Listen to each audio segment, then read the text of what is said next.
Hey, Steve Stine here, and what I'd like to talk to you about now is the importance of understanding that blues is such an awesome style of music, but we tend to forget that when we play blues or when we write blues songs, they don't have to just be 12-bar blues, right? We can do all kinds of cool things. So, for instance, what I've got here is a little riff that I wrote, just very straightforward, and it's using a 1 chord, and it's using a 4 chord, and it's using a 5 chord, and a couple other things in between. But what I'm doing right now is I'm using my bootlegger guitar here. Okay, and what I did was I tuned it to drop tuning. So I took the 6th string and instead of being an E, I tuned the 6th string down to D. And that's kind of a cool thing to do because it's very reminiscent of what people would do when they would play slide guitar. A lot of old blues guys would play slide guitar with open tunings, they called it. Well, I'm not tuned completely open. I'm just tuned with the 6th string down to D, which enables my guitar to be able to be played like this. So I've got a plain old D chord here, but I've got that 6th string tuned to D, so I can strum all 6 strings and get this D sound. So what I did was I just created a riff out of the first chord. Now, my first chord is this, which is a D chord, okay? It's D. To is open D. So if you think about it, normally you'd play E like this. So if I moved it down a whole step yet, I'd wind up in D. The string is tuned to D, so the first chord is D. Now, if I'm thinking about a 1-4-5 in the key of D, you could either use some theory or you could use just your knowledge of your fretboard and go, okay, well, if I'm in D, my 1 chord is D, my 4 chord would be G, and my 5 chord would be A, however you find the answer. So I'm thinking, okay, so I'm going to use a G and an A in here as well. Just to give it more of a bluesy feel, I'm going to use that 1-4-5. So I've got my D here. And then what I'm going to do is I'm going to use my G chord. Now, G would normally be played right here. Now, I'm in drop tuning, though, which means that this 6th string is tuned 2 frets lower than normal. So in order to compensate, what I'm going to do is move that finger up 2 frets, okay, which means I wind up with a straight line. So this is a G.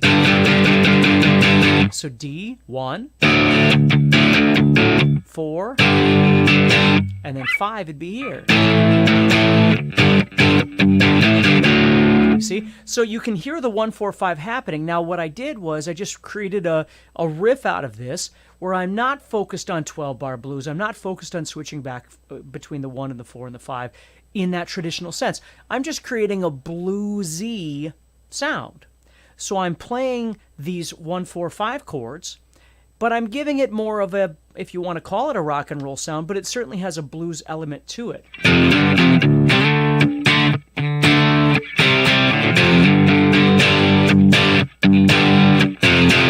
So that's all I'm doing right there. I love to play in drop D. I love to play in standard tuning too, but I love to play in drop D because I come up with different kinds of ideas than I normally would if I was playing in standard tuning. So what I've got here is this. So I'm playing 3-5-3-0, and you'll notice because of the drop tuning, it accommodates using one finger to play your chords.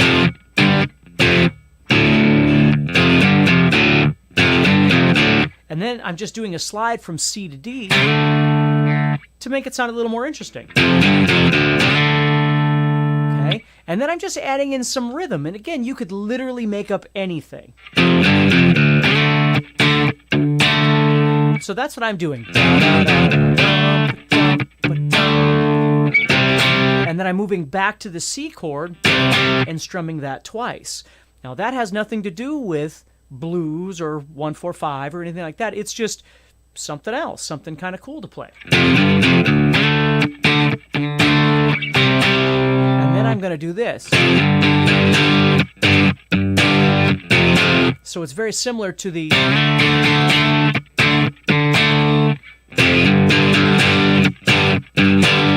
You see? So that's all I'm doing. So if you think about it, I'm doing the same pattern twice, just on different strings. So I've got this, that's the first part, and then I've got this,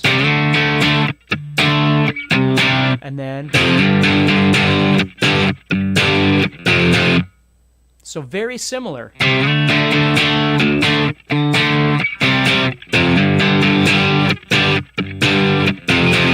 And then I just tag my intro.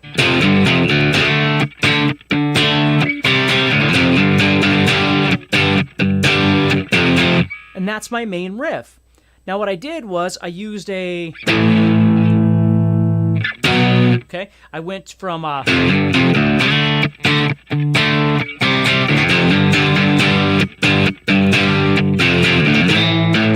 went up here to the let's see. So I went up here to the 5 chord. Okay, but then to make it a little less bluesy and just a little more blues rock and roll, then I went back to the C. And actually went to it as a C7. Okay, so I'm using the 4 chord, excuse me, in my riff.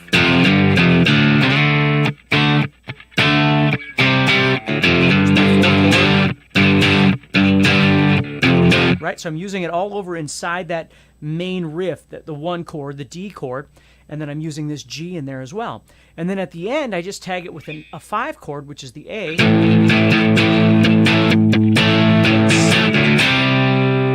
or C7. I actually use both of those in the recording. I use a C and a C7, but that's what I'm doing. That's all.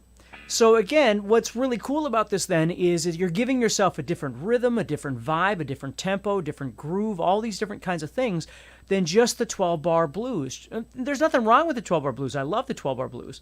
But this is just giving you another opportunity to do something a little different is all. Okay? So, then when it comes time to do your soloing, you're in D. So you're just doing all the stuff you normally like to do.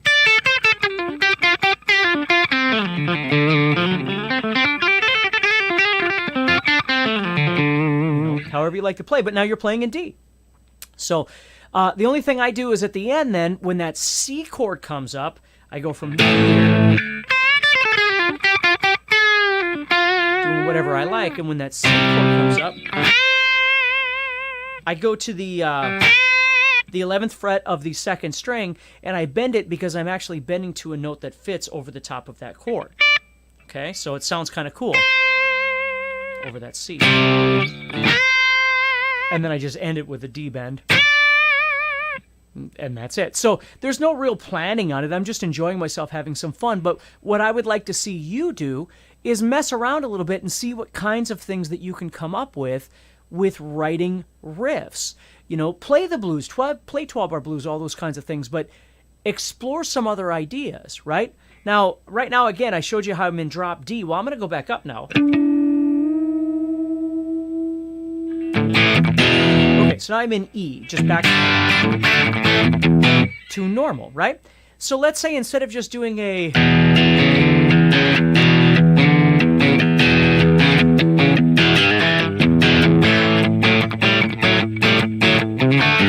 kind of bluesy thing, what I want to do is make up something that's a little more, again, it's blues based, but it's a little more rock and roll. So what I would do is come up with something maybe where I'm playing in E, and I'm going to do something like this.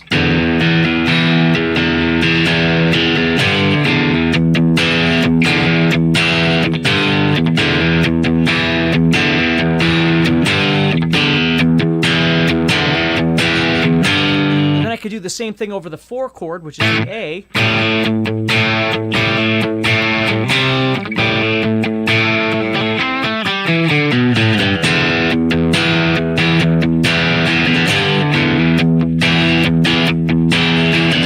You see, that sort of thing.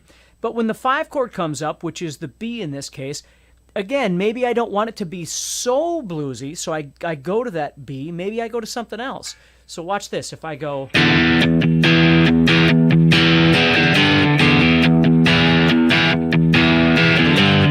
I'd probably do that a few times while the singer's singing.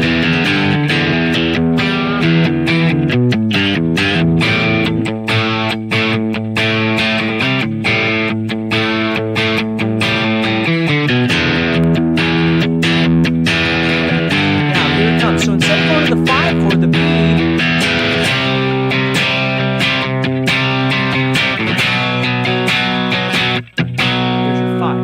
I went to C first, which made it sound a little deceptive.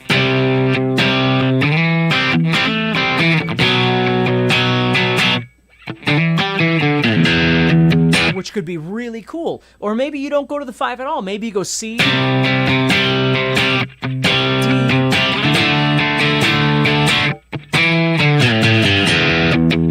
back again.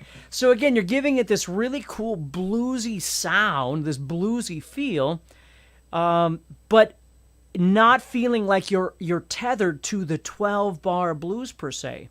This for me is where just a ton of bands lie, whether it's ZZ Top or Stevie Ray Vaughan or AC/DC or Led Zeppelin or on and on and on. I mean, we could name a million different bands that have bluesy elements. Joe Bonamassa, right?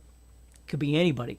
John Mayer, where some songs are 12-bar blues, no doubt about it. But then there's these other songs that aren't, that give you this really cool kind of sound. And it's just really fun to sit around and make some things up and have some fun and not always feel like you have to play the same thing over and over and over. One chord, and then you go to your 4, and then you go back to your 1.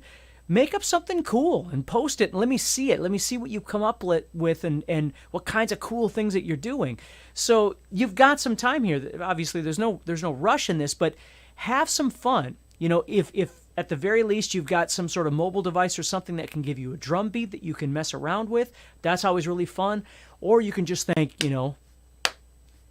just get a beat in your head and just start thinking about that a little bit. Dun, dun, dun, dun.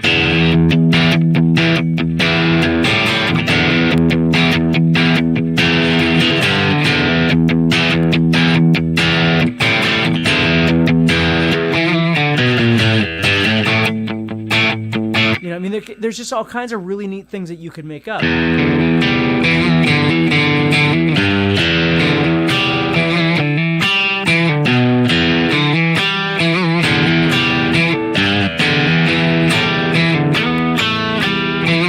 Just cool, really cool. And then you got boom, ba, da, boom, boom, ba. Really slow beat that you could be playing over and different stuff like that. So don't worry about always trying to make things way too complex. Just have some fun with it and see where you can go with it. And again, it gives you a lot of really neat things then when you go to solo over this. Whatever that might be,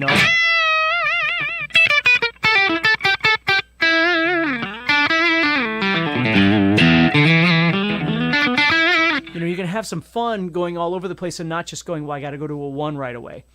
What I find... that kind of actually reminded me a little bit of Levee Breaks by Led Zeppelin, where a lot of times what I think is really cool is when somebody's playing a riff like that and your brain goes, oh, the 4 chord is coming, but then it doesn't. It just keeps going. It just keeps that static thing going. And where you anticipate there should have been a 4 chord like there traditionally would be, there's no change at all. It just keeps doing that same thing over and over and over. I think that stuff is really, really cool. So it's a great thing for you to try and practice to get your own chops together, but certainly from a songwriting perspective, write in the realm that you're comfortable with, but just do some different things and have some fun with it. It's really important. So take care, practice hard. Remember, have some fun here. That's the most important thing. There's no reason why you shouldn't be writing songs and having some fun and getting your music out there just like anybody else does, right? You just got to stop thinking that it's so difficult. And also learn how you can take something so small like what we're doing right now and just